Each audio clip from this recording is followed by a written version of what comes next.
Hello, everybody. It's Daniel speaking, and this is our next emotional English podcast where we learn an English language effortlessly, emotionally, fulfilled with energy, and of course, how?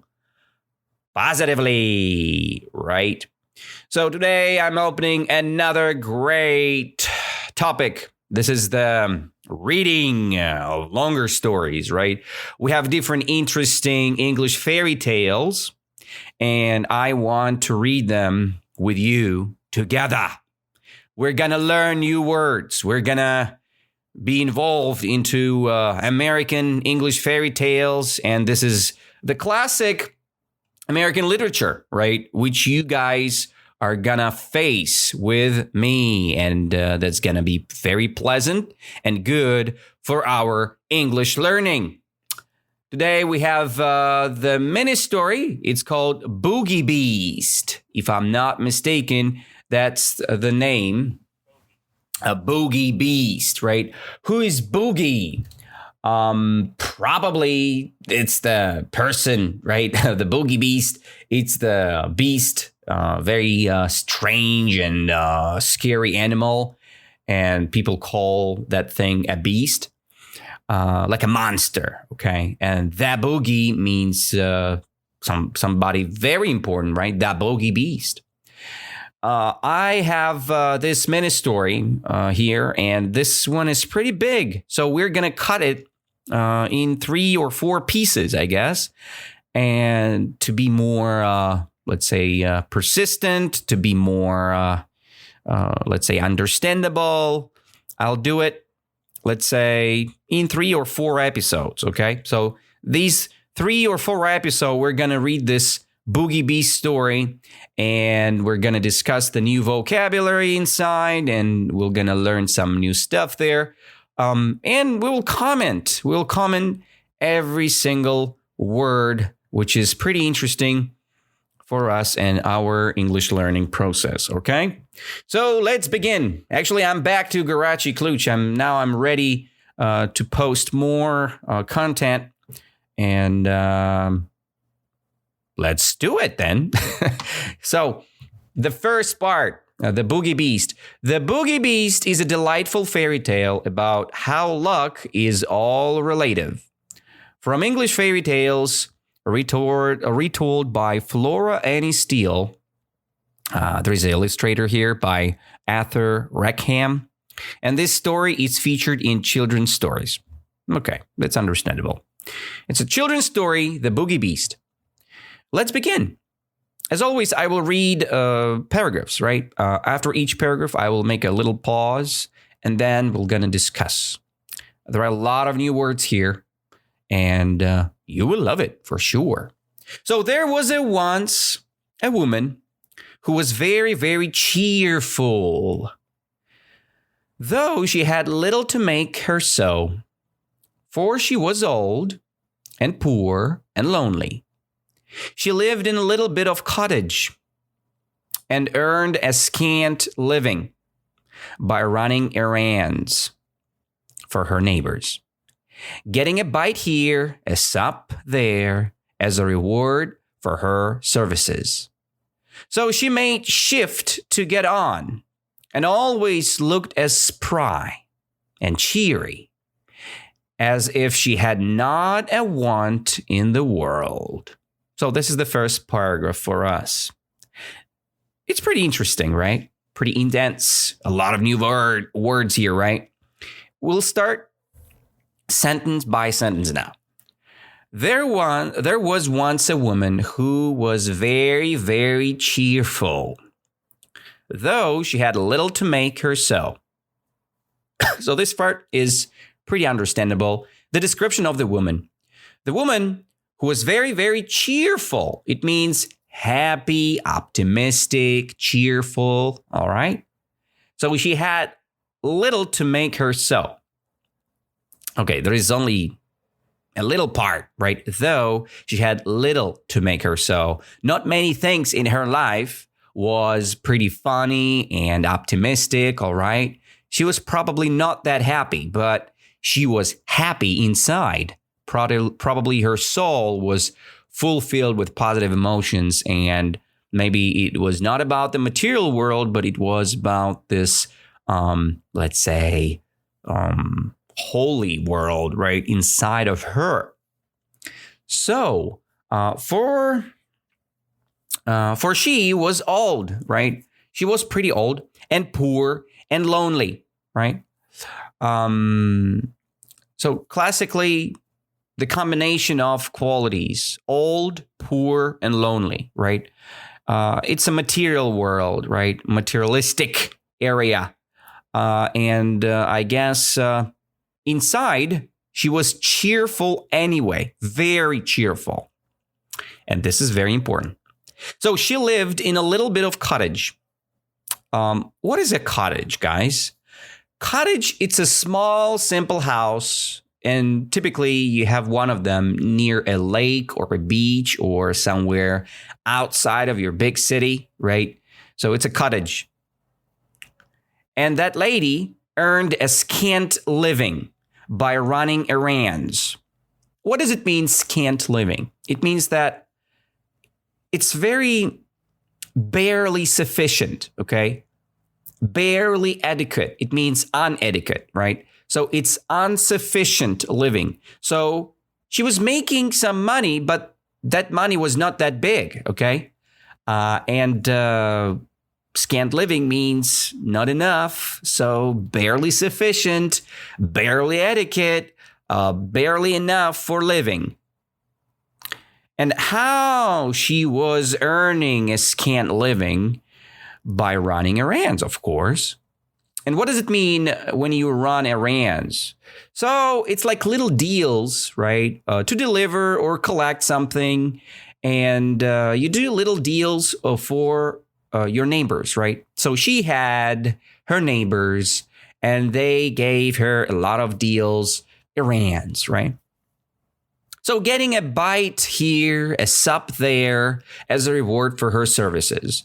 So when you getting a bite, it means idiomically, you're having a little money here, a sup there. It means when you drink something, which is, by sips, right? Like this, right? It's the sipping. And when you sip something, you have a sup. All right. A sup, S-U-P, right? This is the word. So you're having a little bit here, a little bit there. Okay. So you gain some money from one deal and then you gain some money from another deal, right? You earn a little bit money there, a little money here. So a bite here, a sup there. This is one phrase. As a reward for her services. So a reward, it's something which you have when you finished your task, right? For example, you woke up very early today. You can give yourself a reward. What do you think? Pretty good, right? Reward, it's something pleasant. Let's say reward yourself with a cup of coffee. Very good reward for myself, for sure. I love coffee. So she made shift to get on. And always looked as spry and cheery as if she had not a want in the world. Very good sentence here. So she made shift to get on, right? What does it mean, shift, right? Shift is pretty simple. Every single time you have,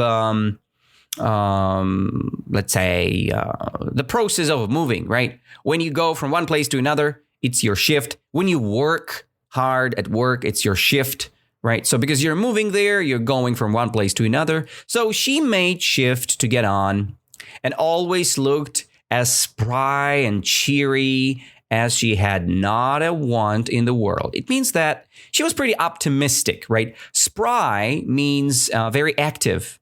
Another word which is very good, describes this story is lively, right? What does it mean, lively? If I'm not mistaken, it is lively. So when you live very nicely, probably this is the word, right? 1 second, please, guys. I just want to double check this pronunciation. I guess it's lively. Oh, no, of course not. Yeah, it's lively. Yeah, live, right? Okay. So lively, active, lively. It means full of energy, active, outgoing, right? Lively, of course, not lively. So lively, active, lively, spry, okay? And cheery, it means optimistic and happy. The word cheerful, it's the description of the personality, right? Cheery, the same, very similar story, right? First story is cheerful, full of cheer, right? And cheery, it's another description using the noun, happy and optimistic. So, as if she had not a want in the world. What does it mean? Not a want in the world. Very good, by the way. A want, it's something, let's say, imagine you have a trouble, but you have no trouble, right? And you have no needs in the world. So you don't care about things much. So that's why she had not a want in the world, right? She doesn't care much about things in life. So she has no problems. And that's why she's very spry, cheery, active, cheerful, right? Positive, because nothing, disturb her much, right? So that's the case. Next story is the next paragraph. So let's do this. I will read this paragraph one more time, the first paragraph, to revise all the words. And you kind of, try to think while you're listening about the new words and new vocab and how to use it in your daily speech. So there once a woman who was very, very cheerful, though she had little to make her so. So, for she was old and poor and lonely, she lived in a little bit of cottage and earned a scant living by running errands for her neighbors, getting a bite here, a sup there as a reward for her services. So she made shift to get on and always looked as spry and cheery as if she had not a want in the world. Pretty understandable, not right? So, can you guys describe me the woman feelings, right? She was very sad. She was very pessimistic about life, right? She was very sorrow. She was full of sorrow. Of course not. She was very cheerful. She was very cheery, spry, positive, lively, happy, and optimistic, right?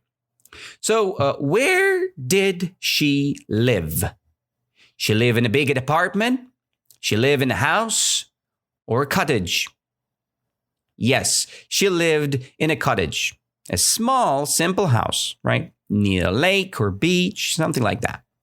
So she had a very wealthy living. She had a very rich living. She had a lot of money.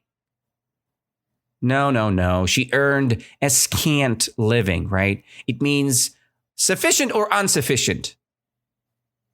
Barely sufficient. It means not really enough for living, okay? Scant living, it's like pension in Russia, all right? This is a scant living earnings, right? Which our elderly people and old people getting, all right? So that's the position. Next, how she was earning a scant living. How? By what? By different errands, right? Delivery, something small, let's say collect something. Little deals from whom, by the way? From dogs, from her parents. No, from her neighbors, right? Neighbors. So neighbors were asking her to make some errands, to deliver something, to collect something, right? So something like this. So she was making money and she getting a bite here and a sup there. As a reward, of course, right? As a reward. And she was very spry and cheery, or she was very sad and full with sorrow. Of course, spry and cheery. Very active, very happy and optimistic. All right, let's go to the next paragraph. I think it's enough questioning for the first one. And the second paragraph is, now, one summer evening, as she was trotting to go and full of smiles as ever along the high road to her hovel. What should she see but a big black pot lying in the ditch? Here you go. This is the next part. One summer evening, right, as she was trotting. What does it mean, trotting? Pretty understandable here. Imagine the walk and run. So trotting means something in the middle, okay? It's a gate between a walk and a run. Something in the middle, right? Trot, to trot, trotting. So the girl or the old lady, she was trotting, full of smiles because she was very cheery, spry, right? Full of smiles as ever along the high road to her hovel. So she was going back to her house. Hovel means a small, simply constructed house, right? Imagine this, hovel. What should she see but a big black pot lying in the ditch? What is a ditch? Ditch, imagine a river. It's big, right? Big river. But ditch, it's a little river, okay? It's a narrow channel dug at the side of the road or field, whatever. And inside of this dug, you see water, right? This dug or hold carry away water. So you see the water inside of the ditch. It's like a river, but it's smaller, all right? So the lady, she was running, walking, or trotting. She was trotting. And what is trotting? Trotting is something in the middle, right? So she was trotting where? So she was trotting along the high road to her hovel, right? High road to her hovel, to her house, right? Of course, hovel means a small, simply constructed house or cottage. And what should she see? She saw a big black pot. And where this big black pot lay? Okay, it lay in the ditch. In the ditch, right? And ditch, it's like a small river, narrow channel dug at the side of the road, and it's carry away the water, right? So she cried this moment, goodness me, all right? Goodness me, that would be just the very thing for me if I only had something to put it in it, right? But I haven't. Now, who could have left it in the ditch? So she asked herself, goodness me, oh my God, she said, right? And that would be just the very thing for me, okay? She wanted what? This big black pot. And this big black pot was laying in the ditch, right? And she said, that would be just very thing for me if I only had something to put in it, okay? It means that she was not having something, all right, to put inside of this beautiful black pot. But she haven't got anything to put in it.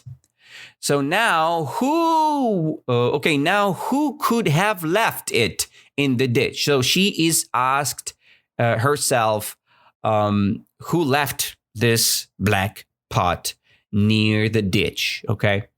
Or in the ditch. And she looked about her, expecting the owner would not be far off, but she could see nobody, right? So she tried to check maybe the owner of this black pot somewhere nearby, somewhere close, but nobody was there. And she looked about her, expecting the owner. Expecting means she was looking for the guy. Maybe the guy is somewhere close. She was expecting the owner very close to this pot, but none. So the owner would not be far off. It means nobody was there, okay? but she could see nobody. Nobody. So not be far off means not so far away, but she could see nobody. No guys, no owners close. Okay? And this is the end of our part number 1 of this mini story. Next time we'll continue. But now I want to ask you some vocabulary, which we already passed here. My first question for you, what does it mean, cheerful? All right, cheerful means a description of the personality. When you're cheerful, you're very happy and optimistic. What does it mean, a cottage? A cottage, it's a small, simple house near a lake or a beach, all right? Cottage. Most of you guys have used to be there, right? So it's a beautiful place. What does it mean when you earn a scant living? Every day I earn a scant living. What does it mean? It means barely sufficient, not so good living, all right? Inadequate. So not good amount of money you're earning, okay? And you can earn this money by running errands. What does it mean, running errands? It means that big projects, big corporation. No. It's a little tasks, right? Which you make errands. Next is, what does it mean? A sup. A sup. A sup, it's a thing when you're taking a drink and you can call it by sipping, right? Like this. So you take a drink by sips. It's a sup. Spoonful. Next is spry or cheery. When something is or somebody is very spry and cheery. When you look spry and cheery, it means you're what? Very active, very lively, very happy and optimistic, all right? Next, the girl, she was trotting, right? What does it mean to trot? Oh, okay. So trotting means when you walk. No, not walk. When you run. No, not when you run. When you trotting, it's something in the middle, right? So it's somewhere between a walk and run. So then she was coming back to her hovel. What is a hovel? Ah, all right. It's a small and simply constructed house. Okay, very small thing. And next, she saw a big black pot lying in where? In the river? No, not the river, right? Not the lake, not the river. A ditch, right? In the ditch. It's a small, narrow channel dug. And inside of this dug, you have, the carry away the water, right? This ditch carry away the water. So the water is there going somewhere. All right. And next, the next construction, which we saw here was when somebody can be far off, right? Not be far off means not so far away, okay? Not so remote in time or space, not so far, all right? Somebody can be far off or not be far off, okay? When your mother or grandmother live not far off, it means it not so far away, but it could be far off. It could be pretty far away, right? And this is the end for today. So I hope you guys enjoyed our today's reading of the Bogey-Beast Part 1. And next time we'll do 2 more episodes related to the Bogey-Beast story. And we'll learn, we'll read, we'll learn, we'll ask ourselves about the new vocabulary. And we're gonna go deeper and deeper and deeper. I hope you enjoy that. So visit my Instagram page on instagram.com/Bondarison and visit my TikTok channel. It's on Bondarison English on TikTok. And then visit my website, danilabondarenko.ru. So to see my main updates or to apply for my lessons online. Let's stay in touch, and I'll see you next. Bye-bye. Have a good time and enjoy the rest of your day.